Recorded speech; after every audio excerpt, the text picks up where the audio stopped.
Welcome to Tell Me More, presented by Major League Success. And I'm so excited to have Woo! this gentleman with me, Mr. Ryan Moody. Hey, thanks for coming on and sharing with us today. Father John, thanks for having me, man. I really appreciate it. Excited to Yes. be here, dude. I'm glad that, we were able to make this happen today. You actually were traveling back from Florida last night, huh?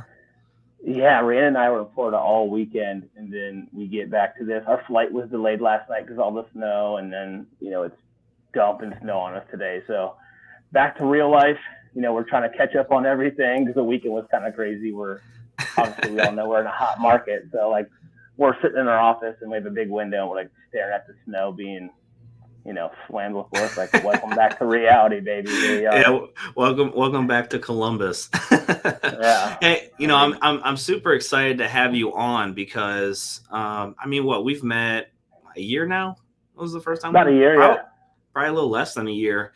And I know some of your story, but Tell Me More is all about the real estate agent's journey from growing up to high school years to college years to careers to how'd you get into real estate. And I know some of your story. I don't know the full story. So I'm going to be learning as well. It's quite the unique one. Yeah, of course. Through this conversation. So yeah, I was born and raised here in Columbus, and I grew up in Westerville. I started off Catholic schools, and from cutting it, went to public, and I was kind of the guy who was a chameleon. I was friends with everybody. All different classes, all different groups. I just get along with everybody. So I played hockey for about 8 years. That's the sport I was into. And then once I got my license, started being able to drive, I was distracted and sports went out the window. But I was really big in music, entertainment, TV in high school. So when we were sitting down trying to figure out what's the career path, Ryan? What way do you want to go? I decided to go the entertainment, TV, business management route. Went to a college called Full Sail University down in Orlando, Florida. It's a technical college for music and and arts and all that. So how'd you find that college? My mom found it, actually. We were kind of looking around Belmont and a couple other places, but she was like, "Hey, it's in Florida. This looks like a good fit for you. Let's go take a look at it." So we did. Of course, I loved it because it was Florida, and it was a bunch of music kids and TV kids. So, very, very small campus. I mean, I went to school, 6 days a week, 8 hours a day. We didn't have sports or anything, so we'd always hang out at UCF. But yeah, I mean, it was a crazy kind of transition from, Columbus to Florida, being away from my parents. But a girlfriend at the time actually went down to Florida with me, and she was living, and we'll get to that story. She's my wife. So I went to college. I got a bachelor's degree in 2 years. After that 2 years graduating, I'm like, all right, what's next? So came back to Columbus. I wanted to try to work for Promo West or Amway was a big company who was doing production for big arenas like Schottenstein's nationwide, and I really couldn't get my foot in the door. I worked with a couple small magazine companies and tried to start my own gig, but I was like, all right, I need to take it to the next level. So Los Angeles, I was like, we gotta go to LA. Girlfriend at the time, now wife, moved out there with me, and that was a whole story. But we moved in with a buddy until we found a rental we were only with him 2 weeks, and then found a rental in West Hollywood, and I miraculously got into this job where it was working for The Voice on NBC. Oh wow! Yeah, it was cool. Again, another crazy transition from Columbus to LA, but we loved it. I just saw it. Yeah.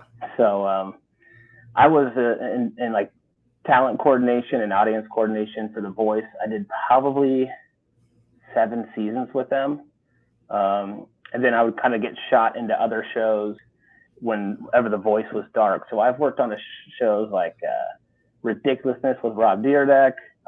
We did a lot of the VMAs, the iHeartRadio Music Awards, iHeartRadio Music Festival in Vegas. So when we had some good times. So when you're doing these shows, like what exactly was your role, job at the time? Look, I love Rob Dyrdek.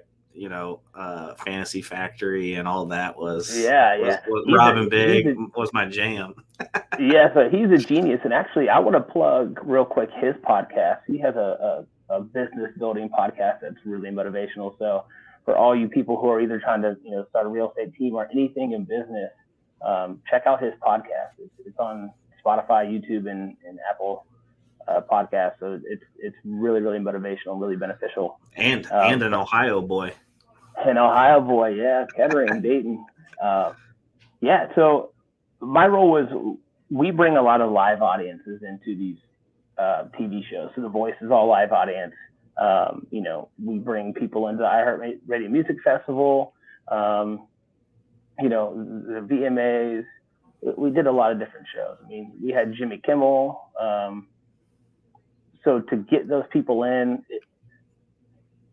I don't want to give away too much, but pretty much we had to cast the audience, right? Big energy, some smiling faces, some pretty people, and make sure those seats were filled. So you guys actually pre-screened them? Yes. Okay. Yeah. Okay. We pre-screened them, and all the tickets were free. You don't have to pay for them unless you're doing a charity backstage type thing. Sure. But yeah, they were all free tickets, and I'll plug them as well. The company is called One Iota. So the number one in IOTA, and you can check them out as well. Get some free tickets. So about 2-3 years into the gig, I started co-running the Late Show with James Corden for that branch, bringing audience people in for that. And that was a full-time gig, sitting in the office, going to production meetings, and that was super cool because the opportunities were you're working among some of the best. You got James in the other room hanging out, and then you have all these celebrities come on the show every day. So you're sitting in the green room saying hi, introducing yourself, or yeah, getting to know some of these people. And it was really, really cool. That's an awesome opportunity for someone in their 20s. Yeah.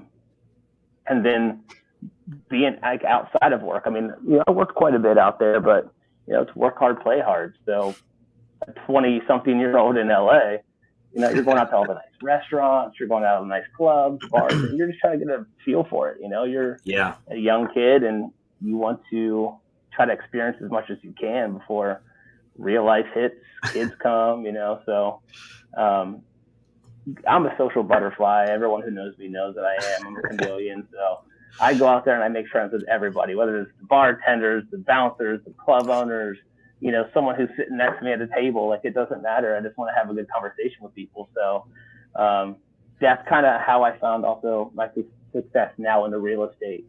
Real estate has always been a second passion for me. I think everyone likes to dabble in real estate. Who doesn't sit and, scroll through Zillow or Realtor.com and look at their dream home or just to see what's on the market, And everyone wants to say, oh, I want to be a real estate agent, but never really does. Or know what it takes, as you know. Yeah, so I wanted to go back because you've mentioned it twice now.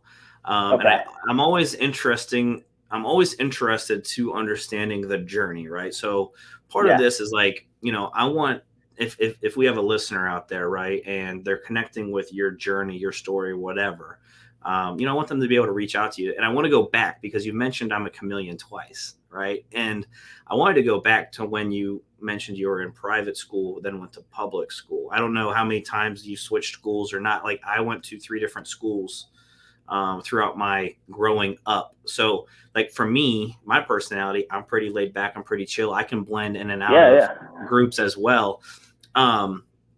Did you feel like that making that switch at a younger age, some people, some kids, right, take that and go one way with it and have a hard time adjusting, right? Mm-hmm. And they go into the corner. It sounds like you took it and utilized the opportunity.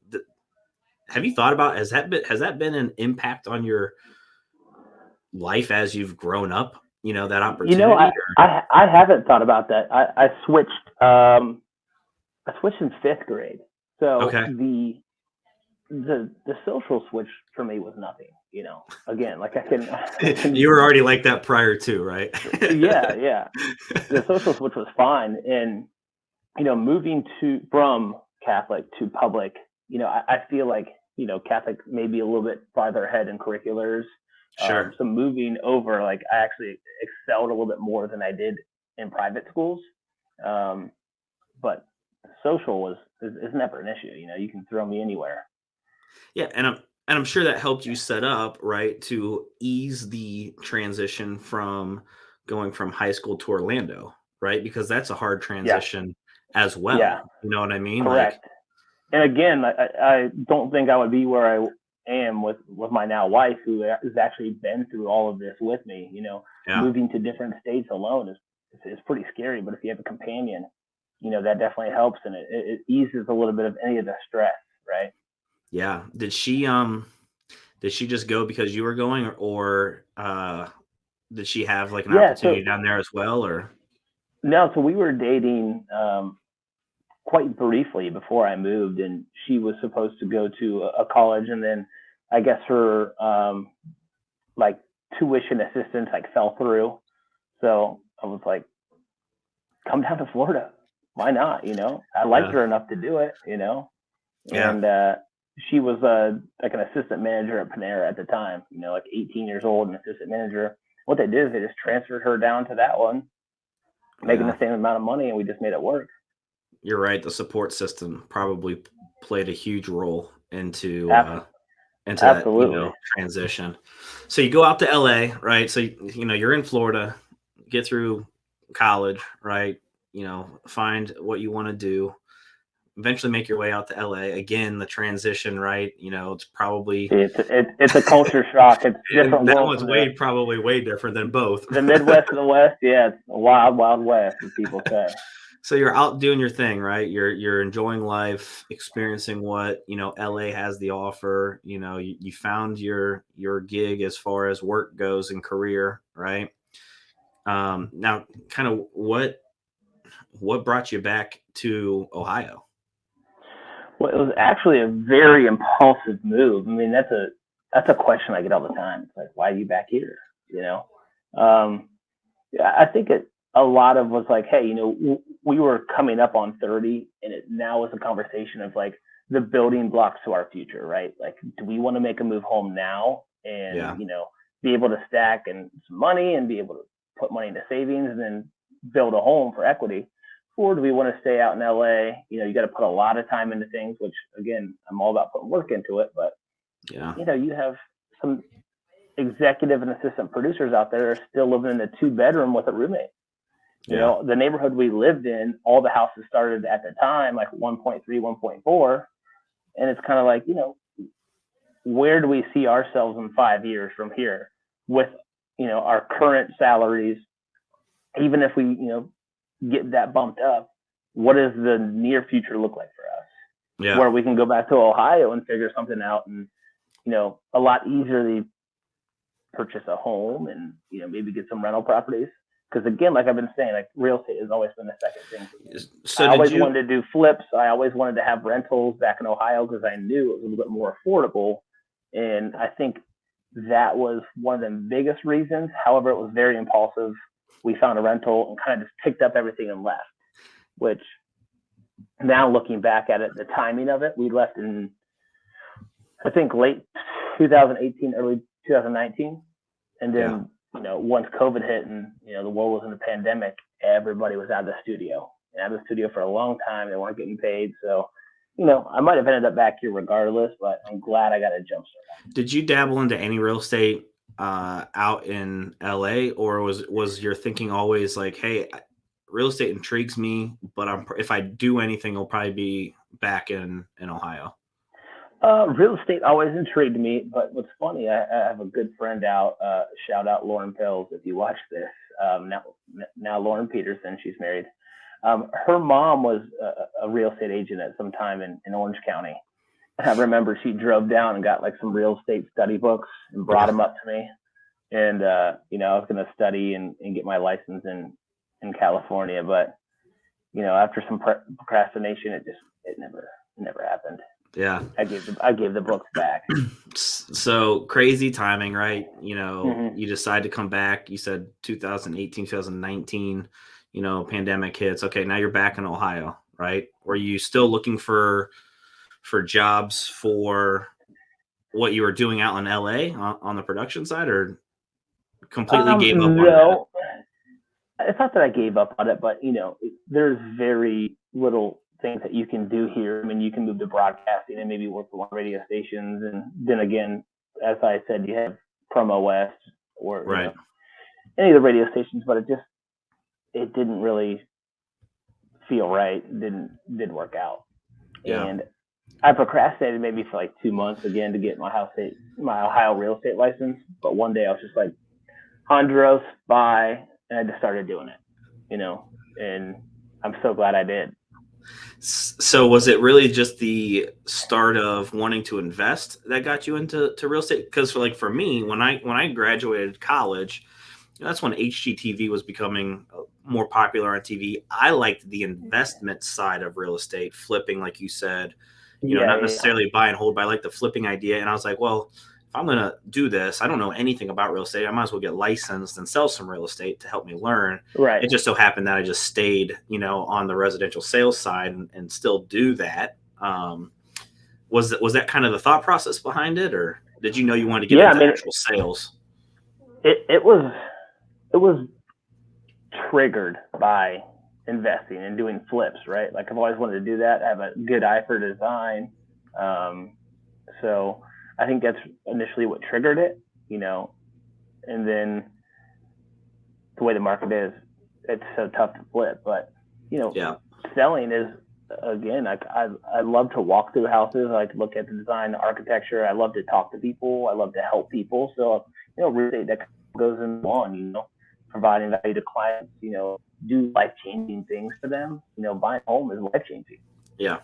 That's awesome. It makes you feel good. Like, hey, you scored a home, especially in this market. And then getting some experience under my belt. But I've been doing it for about 2.5 years now. One flip and one buy and hold, and then a couple sales under my belt. Awesome. So I always ask this question, right? It's like, we got the why, why you got into real estate. But what I always like to know is, when you started, did you have doubters, or was there mostly supporters? I'm always curious because, especially me, I started right out of college. So I went to school for 4 years and didn't use my degree. And my parents probably thought I was crazy, right? Going into, Right. Commission based business. And, some agents, they have that support system from jump and, encouraging them. And I'm not saying I didn't. I'm just saying, it's always curious of, who's in your corner. Was there any fuel to help you get started as far as the doubters go?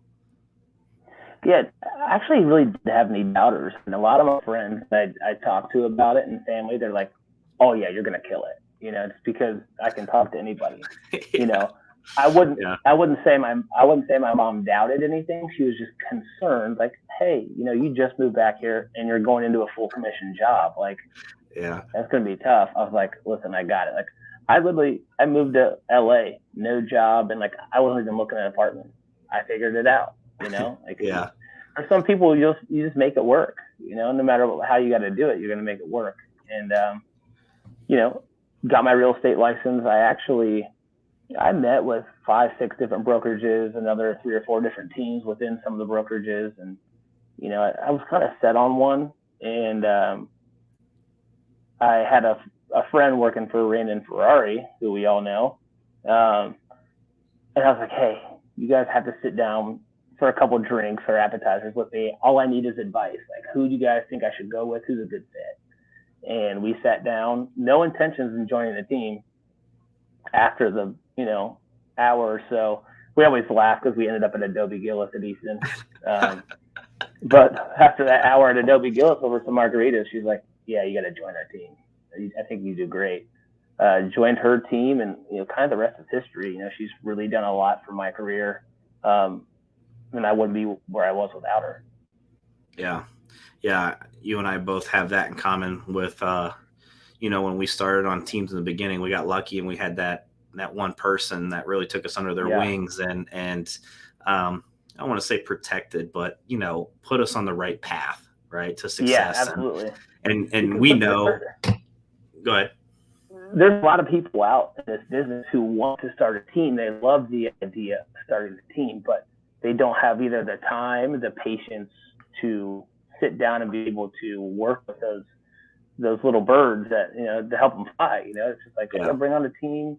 I think I have some tools that can help you, but really can't put the time to answer questions or go to listing appointments if you have a lead, or for me to be able to shadow them. So Right. that was big. And on our end, it takes us to show up. I was in the office every day listening to everything Rhiannon said on the phone, and just seeing how she did business, and I pick up on things quickly. I'm absolutely a student at all times. I love learning new things, and you just got to put in some work. Yeah. I mean, you said it right. You showed up. Yeah, You could have had the right mentor. You could have had all the tools. You could have had everything that you needed. But if right. you don't show up in this business, it doesn't matter, right? I And mean, I'll tell you not what. I mean, this business is great for you know for freedom of schedule and flexibility. I mean, it can be very demanding at times, but you right. know, I don't have to request off to go to Florida last week, and I just go. Luckily, I have Yeah. a team that's around me supporting me if I have showings or contracts to be written. But yeah, you got to show up and put in the work. Put in the work. Yeah. And, with you being able to, I mean, you have the gift of, being that chameleon and striking up conversations with complete strangers. And, I know that has helped your business, but you've been licensed. Absolutely. When did you officially get licensed? August, I think August 2019. 2019. So then, okay, you get licensed, everything's going great, right? What's the initial struggles? What's the initial success? I mean, did you hit the ground running? Did you have some peaks and some valleys? Um, Rhiannon's team is a very high operating team, right? Luckily for me, joining that team is instant credibility. We have a bunch of reviews online. She has a bunch of past sales. A lot of people already know who she is. Yeah. So I did get a head start that not everybody gets. I'm forever grateful for that. So she's big into internet leads, and I just had those rolling in right when I started. And it's being able to call, convert. I would just again show up, shadow everything she did, and I caught on pretty quickly. My first deal ever, which actually helped, was my house that I bought. So Yeah. I got to do see what people are going through in the buying process, and see that firsthand before I started out. And then I think like my second deal was a small condo with a student, and then third deal was a listing. And it was great just to see all those very quickly on each end of what a listing implies and what buyers do. So I think I hit the ground running. In this business, you always have peaks and valleys. Once the pandemic hit, like the market has been so crazy. Yeah, well, that's where I was going to go. Yeah. That's where I was going to go because it's a interesting and a hard time. Yeah. You were only licensed for 6 months or so, Yeah. and then in our world at the time, everything shut down for 2 weeks and we didn't know what was going to happen to the real estate space. Right. Luckily for us in Ohio, we were still able to, after those first 2 weeks kind of settled down, we were able to kind of get back at it and, still had some restrictions, but not, as much as other places in the country where no showings could happen, no real estate could happen. Right. What were some of the thoughts, going through that your first 6 months in, you got some momentum going and then boom, Well, it's funny. I mean, one, I think I was too new to really understand like where this could go. Right. Yeah. I really just listened to Rhiannon, because she does all the research too. I'm like, all right, where's our market going? You don't really know. Yeah. But I'm the kind of guy, like, no matter what happens, we're going to figure it out. Right. Like, yeah. Luckily we were essential workers. But I guess I really didn't know like what was going to happen. I was so new, and now we're somewhat on the other side of it. But Yeah. these last 2 years have definitely been a struggle for, especially the newest agents who think we're in a great market. Market's not really that great if you think about it. We're highest of all time agent count and lowest all time inventory. So it's really hard to get people in contract right now unless you really know what you're doing or your buyers are willing to step up to the plate, swing the bat. Yeah. Great for sellers, but sellers, where are they going to go? Yep. And I'll tell you, I mean, you said it a couple of times already, right? You're someone that will figure it out, right? One way or the other, Yeah. I'll figure it out. And in our business, you have to have that. And I tell agents all the time, I mean, bet on yourself, right? Like Right. I'm always going to bet on myself, and like you, I'm always going to figure it out no matter what goes on. And this is the other thing, no matter what goes on, real estate's always going to move. Real estate's always going to sell, right? It's just whether or not you're going to be willing to make those decisions and move with it or not. Right. Some people aren't willing to pivot their business, right? They're just stuck in their ways, and they're headstrong about how to do it. And other people are willing to figure it out, right? And make it work one way or the other. We do a really good job, and everybody, I feel like, in at least our inner community, we stay on top of trends here in the real estate business, and you have to be able to move with the market, move with the trends, move with the industry, because if you don't, success is very, very tough. Yeah. People in life are just very unpredictable. So that comes to dealing with clients as well. And it's really hard for buyers to get into contract unless their agent knows how to get them in contract with creative ways.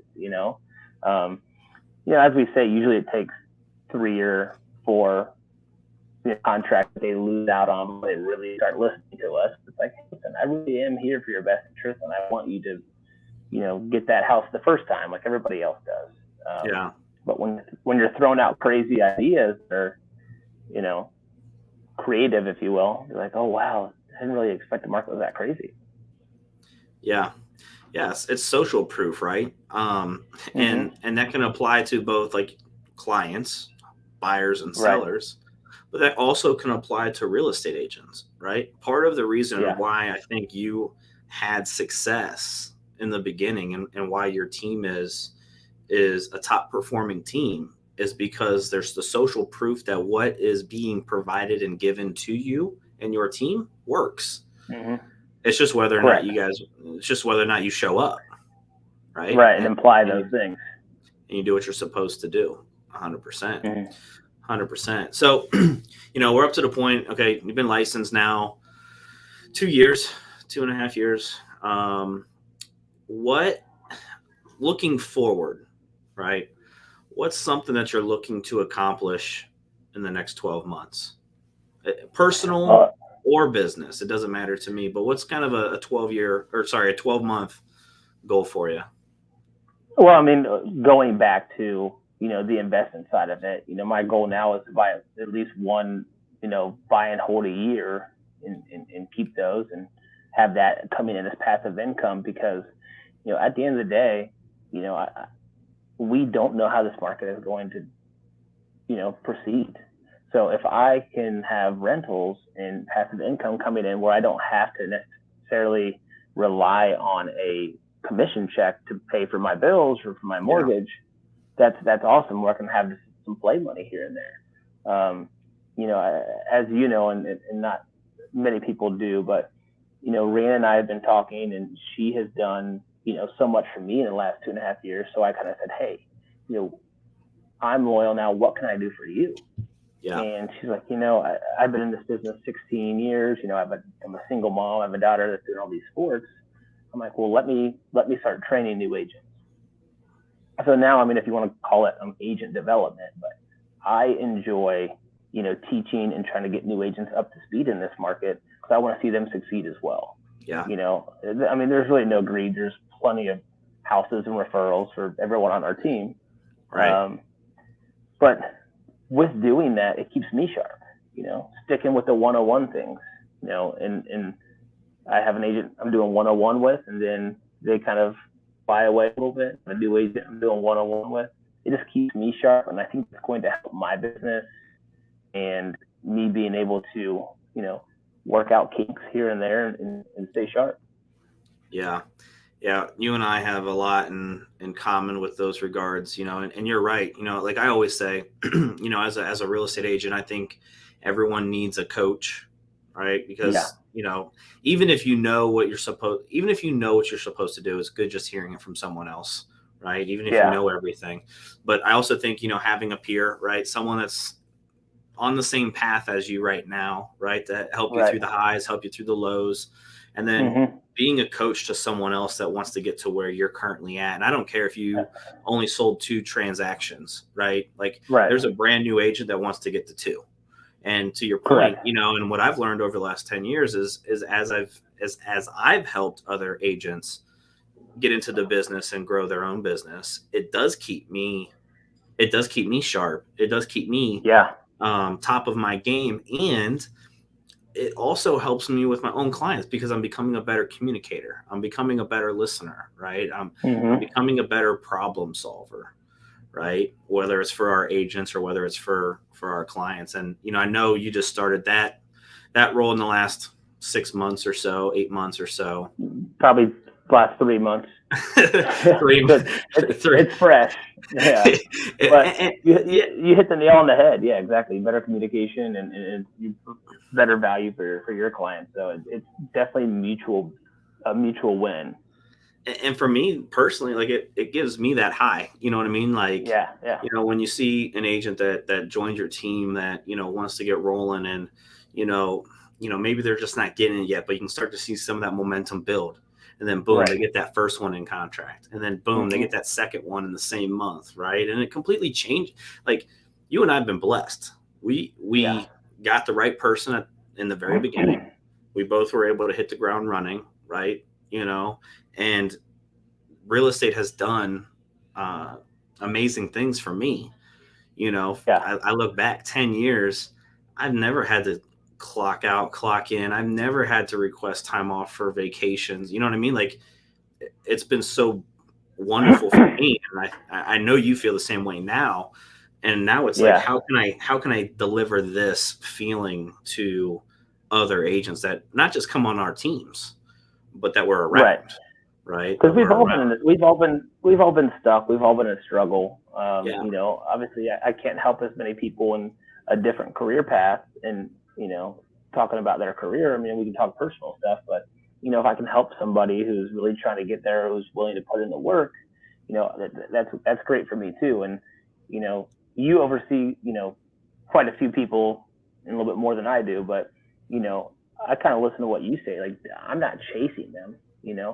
If they want to come in here and they want to, learn some things or need to ask me questions, I'm here for them all day. Yeah.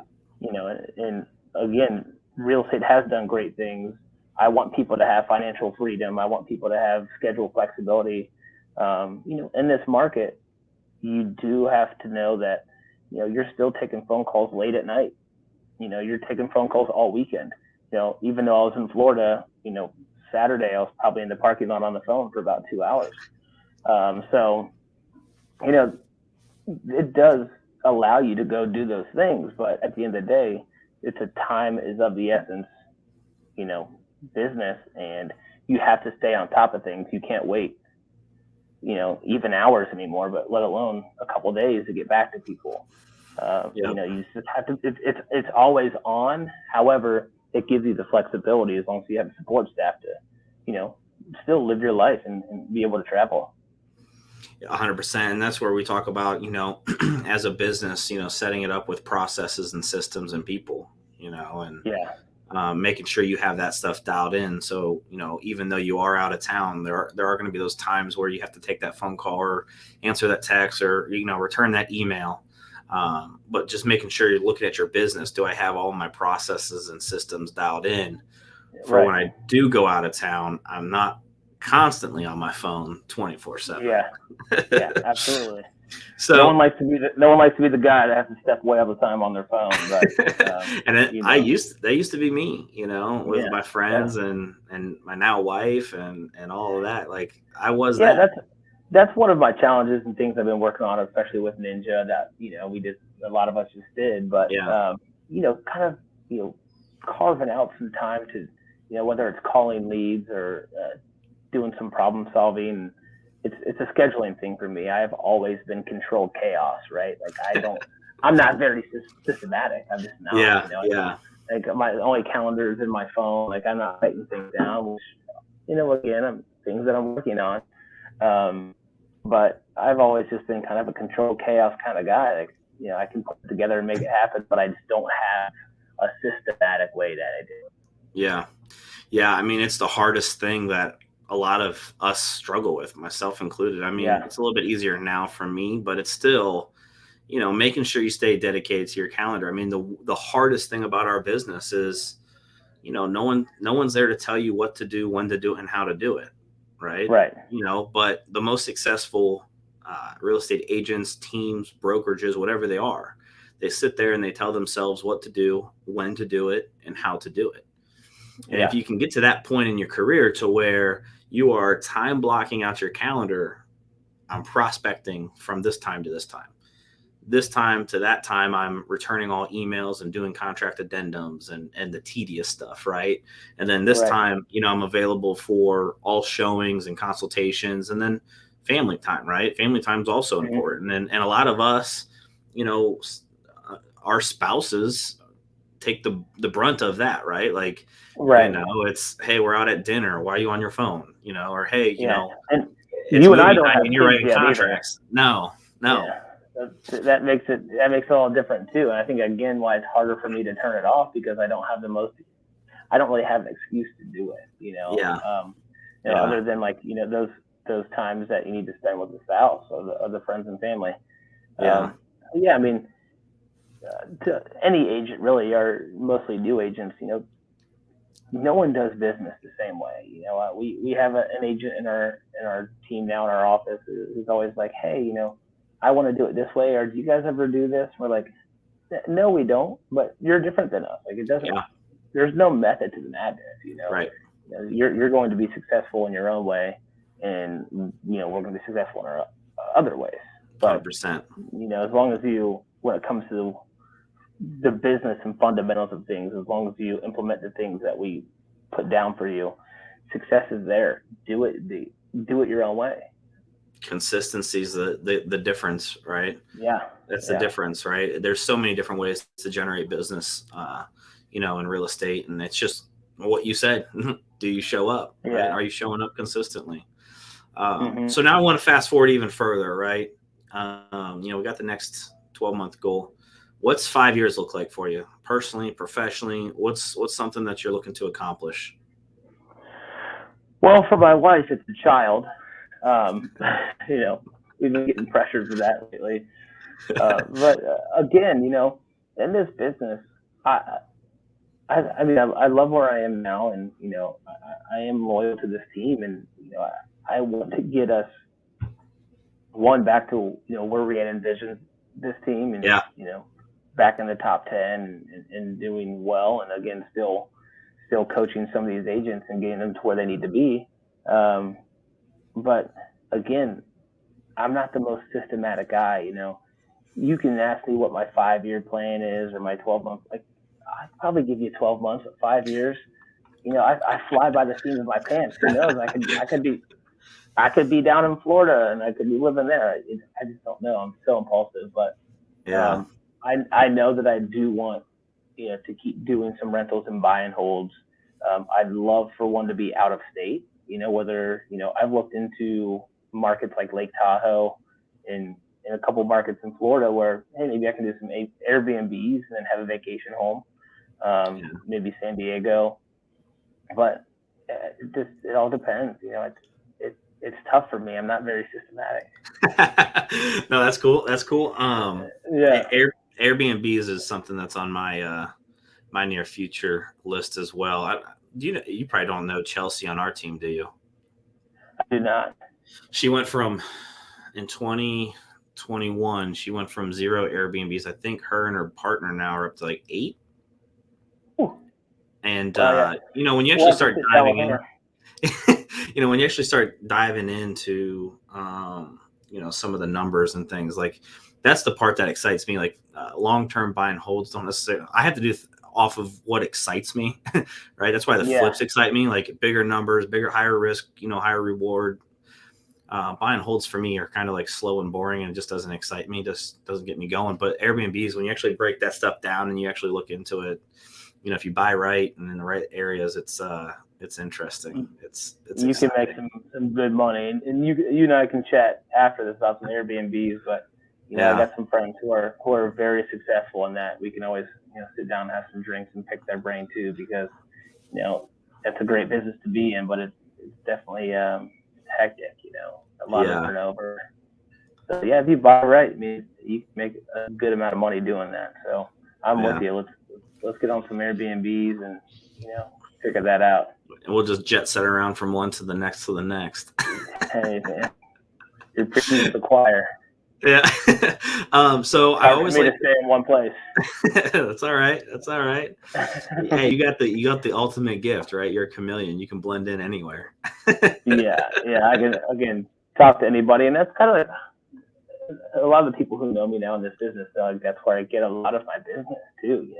I just go out and just talk to people, pick up conversations with strangers. I joined a club, so I go there and have dinner, and try to chat with some of those people, and Yeah. I see it being Let's beneficial.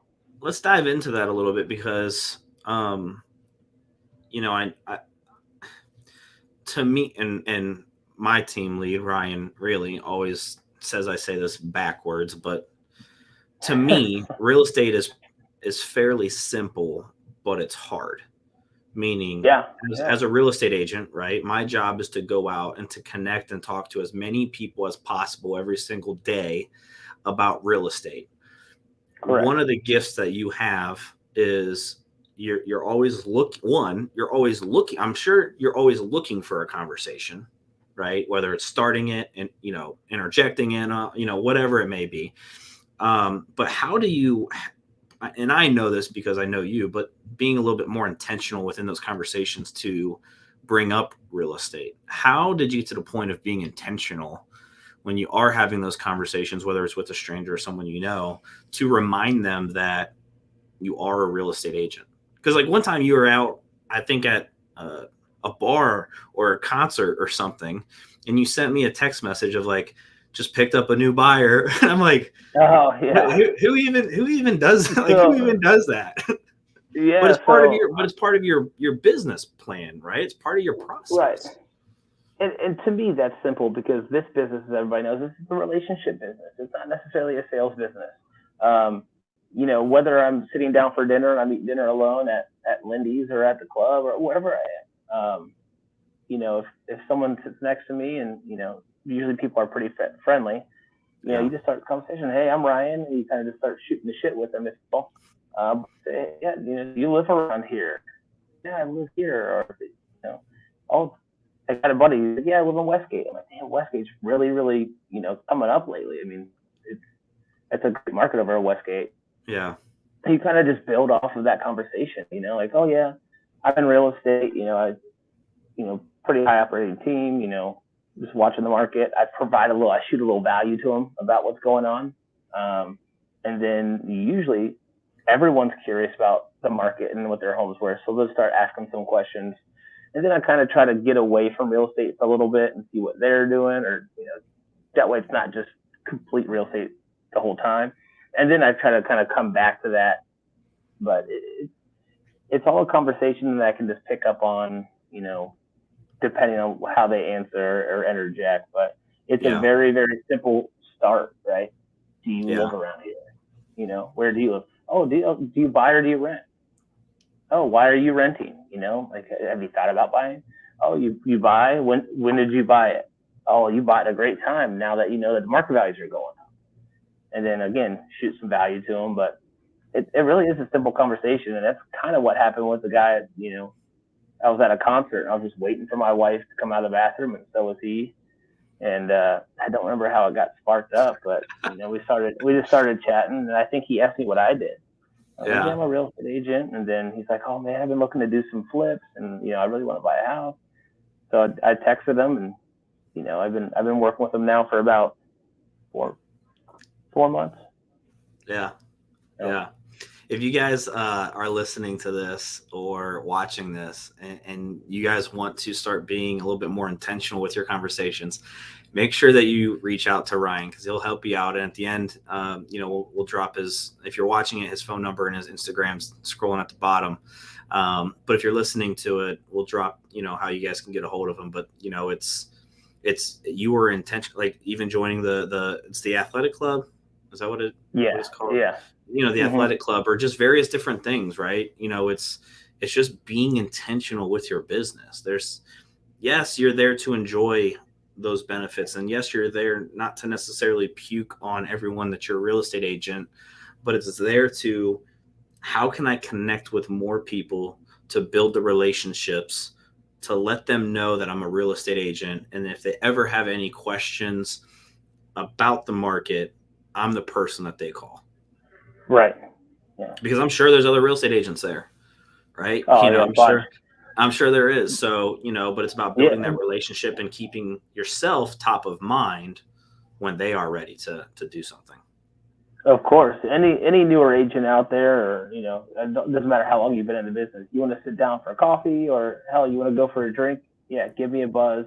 I love doing that. Whether we go drink some coffee, or I'll take you to the athletic club and we'll have a couple drinks. It's you know it is, like John always says, community over competition. So if you're in the business and you're an agent, I would love to chat with you. Love to build that relationship. But then the same thing with potential, prospecting clients. At the end of the day, I'm out there to become a friend that might develop into a sale or a client. Yeah. Yeah. I think that's huge, right? I'm there to Yeah. become a friend first. And if you end up hmm buying or selling through me, then that's the bonus, right? Yeah, and I have the luxury of that just because of the team that I'm on, and that we get a lot of internet leads. And I keep saying it, I'm a chameleon. I do enjoy people's company. Some people don't like people. That's just not me. I like to have the conversations, right? But Yeah. I have some already lead sources coming in.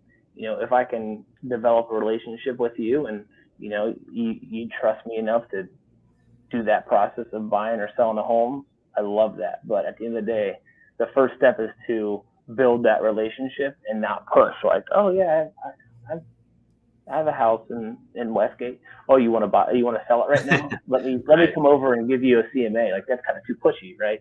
Yeah. But at the end of the day, you do want to provide them value, and I feel like I'm a very nonchalant kind of guy, and I can be very casual with these conversations. Yeah.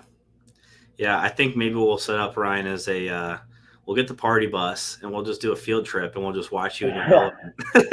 Yeah, we'll yeah. just we'll just have 10 agents just watching you strike up conversations at a restaurant. Yeah, because I mean, we have some agents on my team who will like go to listing appointments, or some buyer walks with me. But what's funny about like most listing appointments for me are not like a sit down structured sales thing, because Yeah. I either have already established a great relationship with them on the phone or out and about.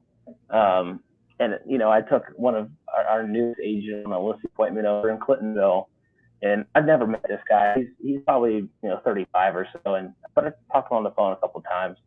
I was like, yeah, his name's Adam, my agent. He's like, come along to this listing appointment with me, and I'll show you kind of how we do it. Well, like, he opens the door. He's like, what's up, dude? Like, daps me up, says hi, and, takes me around the house, and like, it was that, and shot the shit with his wife a little bit, and it was very, very casual. And then at the very end, I showed him his comps and why they're that way. And again, we chatted. But when we left, Adam was like, what just happened? I was like, what? He goes, do you or do you not know that guy? I go, that's the first time I met him. He goes, I thought you knew him for 15 years. He goes, are most of your listing appointments like that? I'm like, it depends, but yes, most of them are. It's not going over there to sell myself. It's like you sell them before. You're just going over there to give them the information and the value, right? Yeah. that's not always the case. Sometimes you have to, you know, suit up and really sit down and be that kind of, hey, Right. need to convert when you're there. But most of the time, I already convert before I even go. Yeah. So Yeah. that's a definitely a unique one with me too. And I feel like our buddy Seth is that way too. If we all know Yes. Seth. Yes. Yes. Have you Some done? people. Are you going to do one of those with him? Right? One of these Yeah, podcasts with Seth. he's actually, so I did a podcast 2020, and kind of got away from it. So this is kind of me bringing it back around and starting over. So Seth is Okay. actually the first agent that will be, if you guys are watching this one, Seth was the very first one that started the Tell Me More podcast when I relaunched it. So Seth, we Seth all is love a Seth. yeah, Seth is an awesome dude. So if you guys haven't watched it yet, go back and watch Tell Me More with Seth Sias, because his story is definitely interesting growing up and some of the career, jobs and things that he did prior to getting into real estate. I think you guys would really enjoy listening to his story. I can't imagine. I always say he's the most interesting man in the world, the most interesting person that I know. Yeah. So it doesn't surprise me what comes out of his mouth anymore. But Ryan, I know we're up against coming up on an hour, and I appreciate your time coming on here and sharing your story. But I always like to end with this one question that I think is important for agents in our space, and it's if you could give the audience one piece of advice that you wish you had starting out in real estate, or maybe not just starting out, just in general, right? Because you kind of had a great mentor and a great team in the beginning, but what's that one piece of advice that you wish real estate agents or people getting into our industry, what's that one piece of advice that you think they should know? This might be a two-parter, but I want to start off with the line that you always say, have a coach, be a peer, be a coach, right? For the newer agents who, if you are struggling right now, I say you always have to join a team, in my opinion, right? You can go out alone and do a coaching program, and if you think that's going to be beneficial for you, absolutely. But I wouldn't be where I am if it wasn't for a team. Now, you need to join a team who, one, you have a support backbone. You have a coach, a mentor. Rhiannon has been a coach. We have a full-time assistant. That full-time assistant has been able to do some things for me on the back end, like paperwork, so I can go out and I can chat, convert, and sell. I think a lot of new agents don't like joining the team because of splits, right? And I say don't think about it as splits, because one, you have a free coach and mentor. Make sure you pick the right one for you, right? Because not all people who start teams have the ability to run them. But make sure you do your due diligence and your research on your team. Sit down with them. But teams are fantastic. They provide leads. That's probably the least important one to me. But that coaching, that support. I was in Florida. I have 9 agents who could show houses, who could write contracts.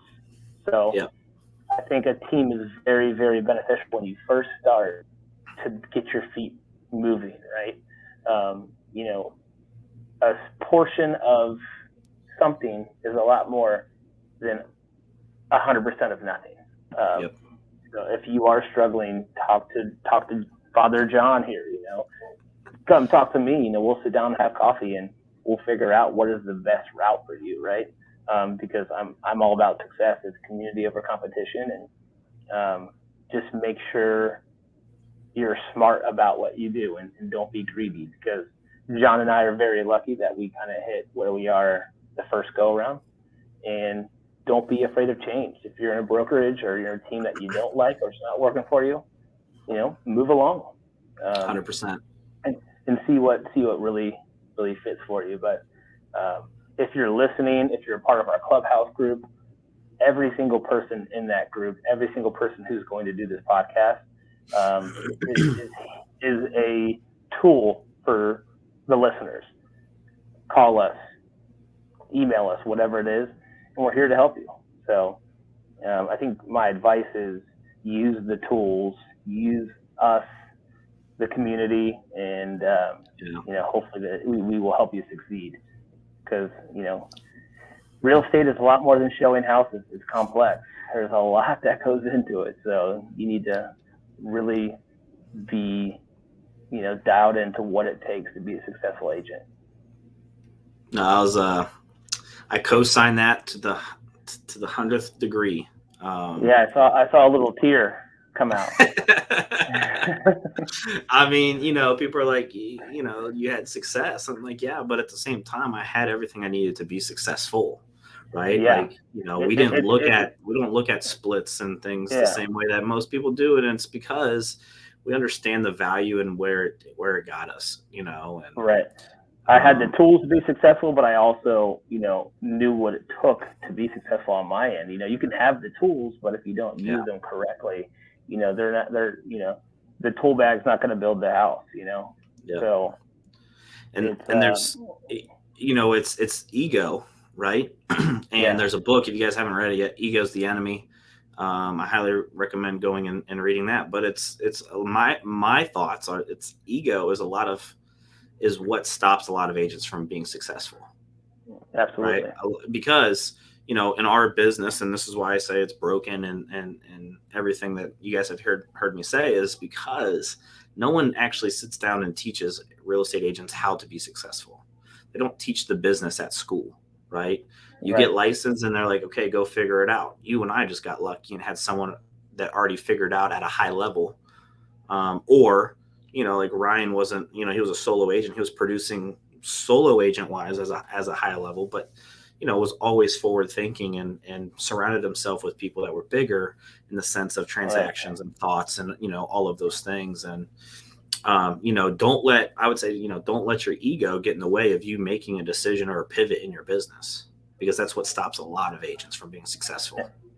Absolutely. Ryan, I appreciate your time today. I hope that you are back and at it here in Columbus, and welcome back to the cold. Welcome back to the cold. And I know we'll connect here soon and get some drinks or something. And if you guys resonated with Ryan's story, or want to call and pick his brain, or just want to ask him questions about real estate, Ryan, what's the best way for them to reach out to you? Call, text, or email. If you want to drop an email link or whatever, but I'd say texting or calling is probably where I'll, respond the quickest. But, always love to hear from other agents, new agents, whatever it is. And again, to continue to grow my sphere of friends and peers. Yeah, I mean, and that's just not for the Columbus market. If you guys are listening to this in a different market, different state, feel free to reach out to Ryan. Ryan, what's your cell phone number so they can reach out to you? 614-402-2747. And it might be scrolling on the screen below us as well. Yep. Shoot me a line. I'd love to talk. Awesome. Ryan, I appreciate your time today, and we'll connect here soon. Father John, I appreciate you having me. Happy selling to all of you guys. Thank you, sir.